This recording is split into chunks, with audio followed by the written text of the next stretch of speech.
Ողջույն սիրելի աղջիկներ, ուզում եմ կիսվել այս շրթներքի տպավորություններով, որը իմեջում ցույց էի տվել ձեզ։ Այսպիսի հետաքրքիր գույն է, այսպես որ նայում ես, մտածում ես ինչ ես անելու իր հետ, բայց իրականում հիմա կասեմ։ Ինձ այս շրթներքը բավականին դուր եկավ, սկզբից դուր չեկավ, բայց հիմա շատ է դուր եկել։ Շատ նման է Estée Lauder-ի, հենց այս տիպի շրթներքներ ունի Estée Lauder-ը, որ հենց այս մեխանիզմով է աշխատում է Estée Lauder-ի շրթներքներին, շատ նման է։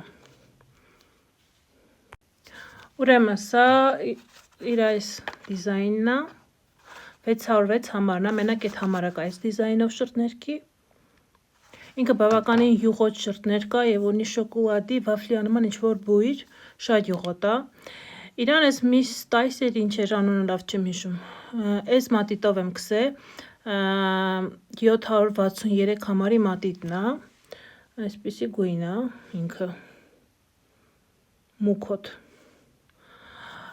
Եվ ինչպես հիշեցի Estée Lauder-ն էի քսում, որը որ շատ յուղոտ էր ու ինձ դուր չէր եկել։ Իրան ցենց ամբողջությամբ յուղոտ մի քանի շերտ չէի գնում տարածում։ Ուղղակի մատիտը քսելուց հետո իրան մի թեթև էսպես էի անում, կամ լավագույն դեպքում մի հատ էսպես ու մատիկներով ցրում։ Եվ ստանում էի հետաքրքիր գեղեցիկ շրթներք։ Հիմա այսպիսի շրթներքները կլինի Chanel-ից, Chanel-ն էլ ունի յուղոտ տեքստուրայով, կլինի Estée Lauder-ը, թե սա, եթե ճիշտ մեխանիզմով